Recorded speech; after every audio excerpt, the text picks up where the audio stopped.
I got shot. I always felt like I'd be shot. Somebody would try to do me some harm because a lot of people don't like me. But I didn't think it was gonna happen at that particular moment. At best, he's an angel. Or he's a spirit somewhere, you know.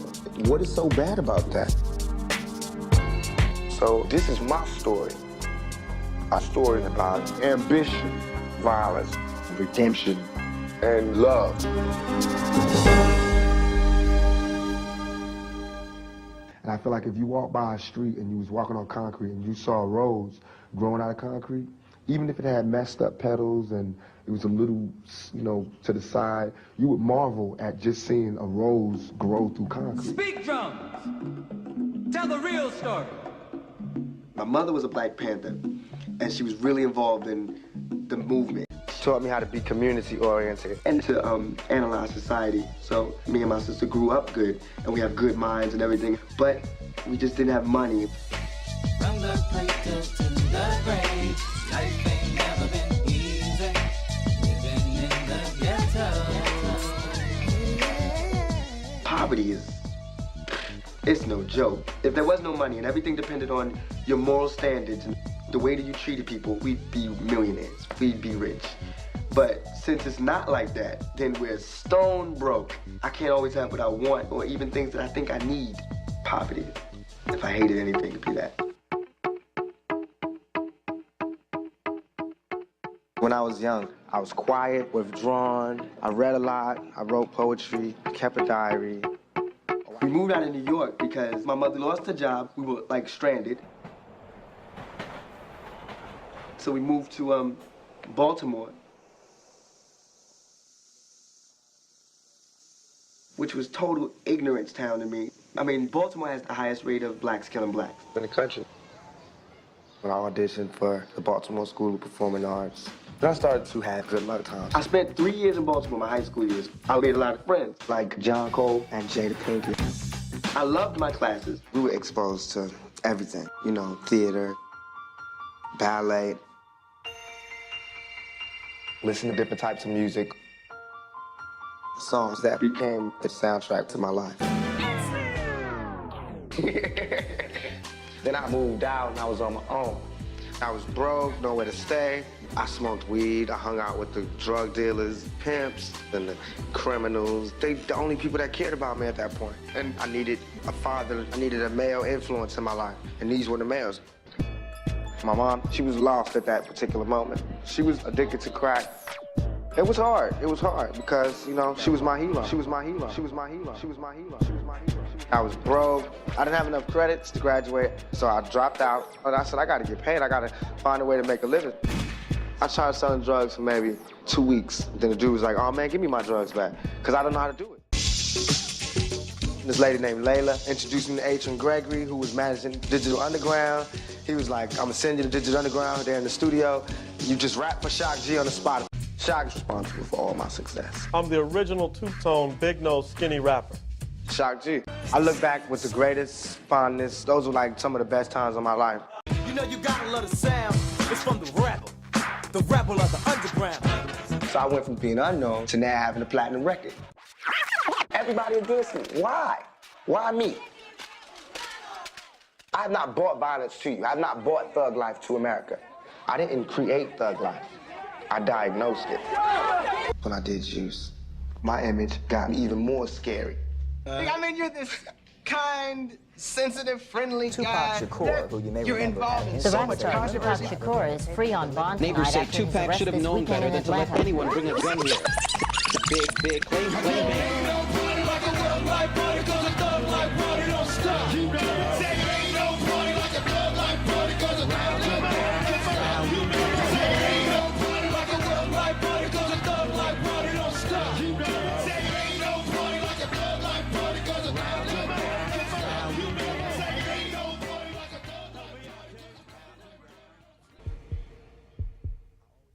But I still enjoyed sex without the emotional connection. And it was always a fantasy for me to have sex with a lot of people in the room. But I didn't play one situation correctly.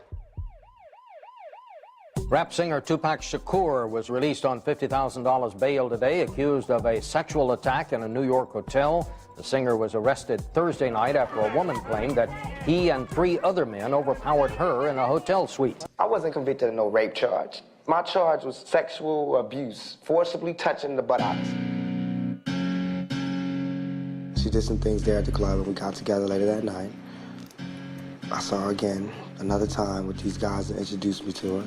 Everybody was having a good time, didn't do anything sexual, they just was having a good time. Me and her went in there, she gave her a massage, came out, went to sleep, woke up. She's screaming, rape, rape, I raped her. And she's yelling at me, this is not the last you're gonna see of me. I'm cursing her out, because I'm not thinking she's really gonna do that. The next thing I know, I'm going to jail. And the fact is, there was no semen found. No semen found, no forcible entry, no entry into the anal, no...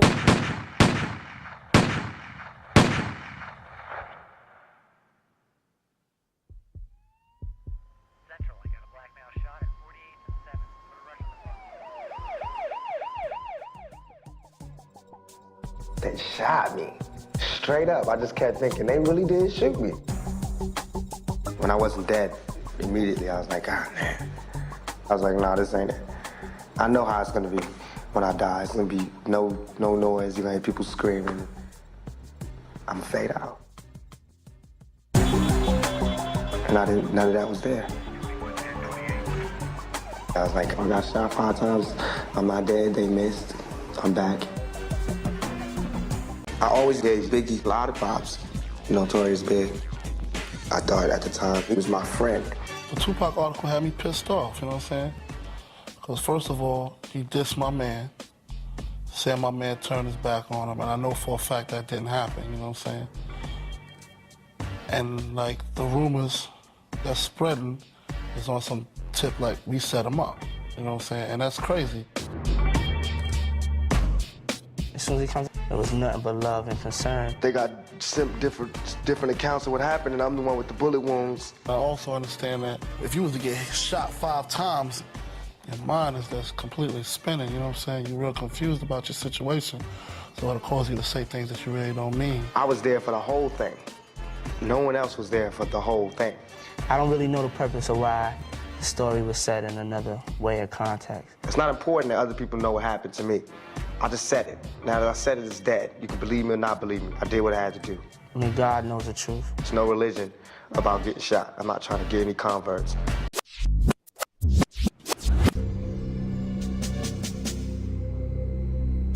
I know when I was young, I couldn't wait to get to jail. Straight up. I mean, I was scared and everything, but I felt as though that's part of being a man.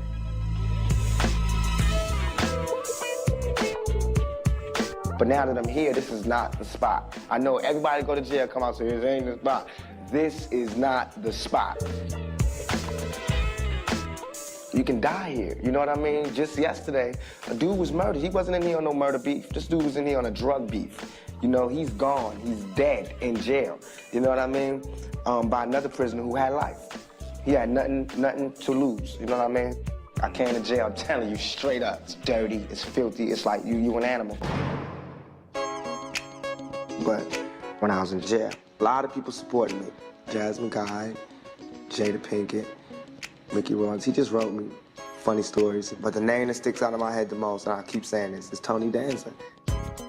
To me, he is the bomb forever. I will be his #1 fan forever, because when I got his letter, I was like, whoa. I was screaming out to everybody, guess who wrote me? One time, they had a story on the local news out there that Madonna was coming to visit me. Madonna has so much power that the guards let me take an extra shower. And we both say when we get out of here, because he was really wild, I said, man, when I'm coming out, you gonna be coming in, you know? And that's what happened. And man, we was always saying we gonna come out of prison, we gonna conquer the world. Everybody's gonna know our name, we're gonna shock them, and that's what happened. Dear Mama was from Me Against the World, which was completed before I went to jail. It's just me against the world.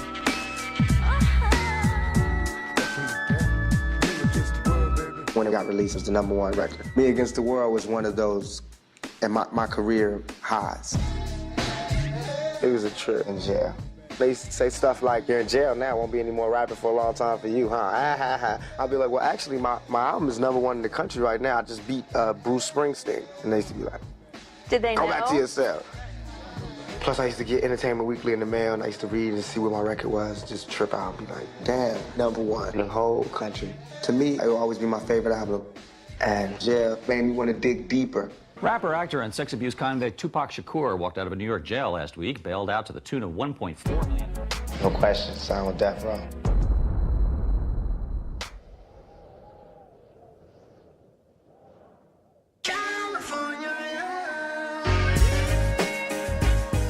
All of a sudden, I was out on bail pending my appeal. If I win my appeal, which if God wills, I will, I would have done 11 months for nothing.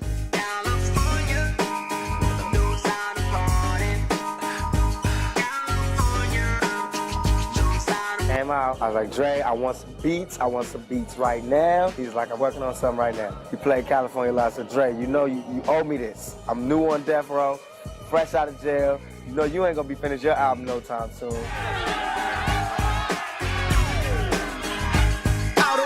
Fresh out of jail, California dreaming. Soon as I step on the scene, I'm hearing hoochie screaming. Fiending for money and alcohol, the life of a West Side player with cowards die and a strong ball. Only in Cali will we riot, not rally to live and die. In LA we wear chucks, not valleys. Yeah, that's right. Just in locs and khaki suits and ride is what we do. Flossing but have caution, we collide with other fruits. You gotta realize one thing. Tupac is Death Row. It's Death Row. It's Death Row. It's Death Row. It's Death Row. Any artist out there want to be an artist and want to stay a star, don't want to have to worry about the executive producer trying to be all in the videos, all on the record, dancing. Come to Death Row. When I got out of jail, the West Coast, East Coast shit was really started. West Coast was Death Row. The East Coast was Bad Boy. Check this out. I'm the executive producer that a comment was made about a little bit earlier. Everybody thought it's a war for record sales and attention and all of that.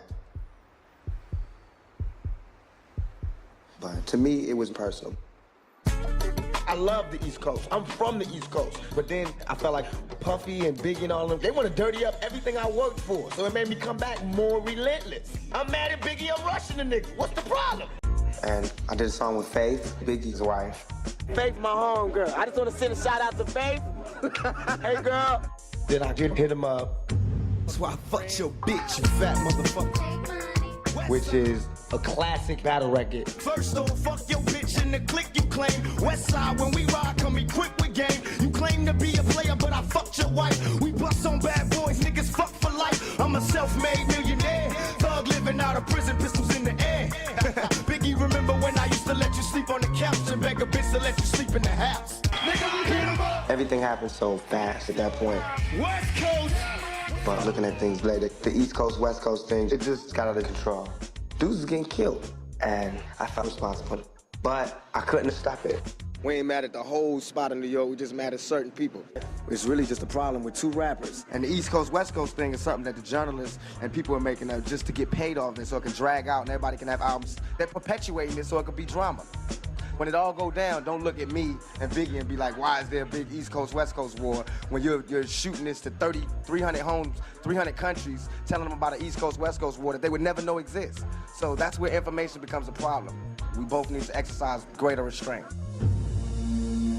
Damn. Sometimes life gets messed up.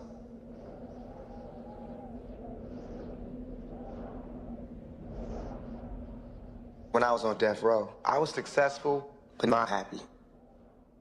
Tupac, your life has been marred by considerable pain. Do you think you'll ever get to the point where you can live a normal, happy life? No. But I'm going for it. I'm trying for it.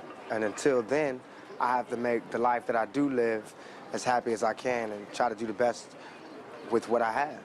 Live the best life I can live, be as happy as I can be. Nothing is perfect for anybody. I don't think. I felt trapped.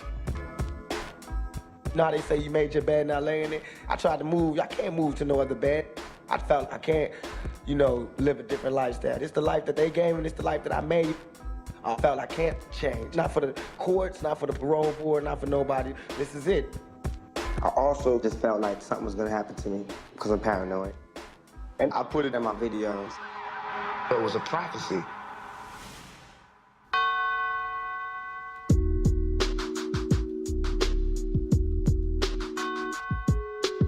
I had messianic prophecy about my death. That's why I like to go in the studio and do 3 songs a day, get things ready. If I die or whatever, it can happen. If anything would have happened to me, the album's ready to go. So it's all good. I felt as though the only thing that can kill me is death. And even then, my music will live forever.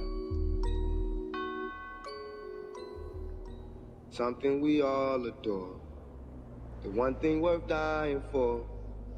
Nothing but pain, stuck in this game, searching for fortune and fame. Something we all adore. The one thing we dying for. Nothing but pain, stuck in this game, searching for fortune and fame.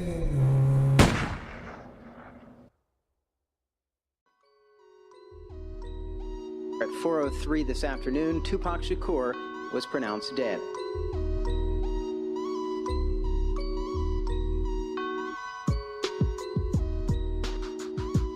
Who shot me? Shit, I don't know. Sorry. My death. It's a tragedy like Shakespeare, I guess. But I have no bad feelings. I have love for everybody.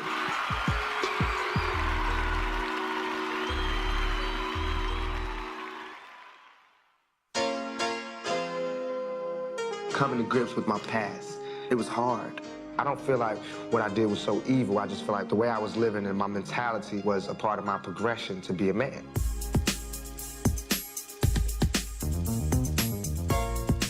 But you grow, we all grow. We're made to grow. You either evolve or you disappear. I don't want to be forgotten. I'll always be a troublemaker to some people. But I still get love from my community. I got love for my brothers, but we can never go nowhere unless we share with each other. We gotta start making changes. Learn to see me as a brother instead of 2 distant strangers. I owe them everything. That's what I owe everything, to the hood. I got love there. I got love from thugs and the street dudes. And that kind of focuses me back on what I should be doing. Lay out the real map on the world and how it is. The message is, young black males could do anything if you just give us a shot. Stop trying to beat us down. And to my homeboys, we need to be in control of ourselves. I'm not saying I'm gonna change the world, but I guarantee that I will spark the brain that will change the world.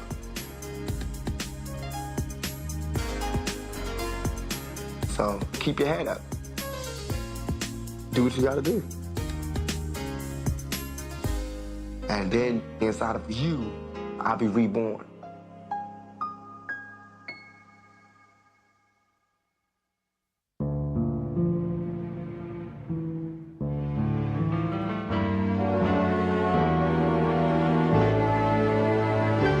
Tupac Shakur was shot several times in the event. While I'm in jail, strangers telling me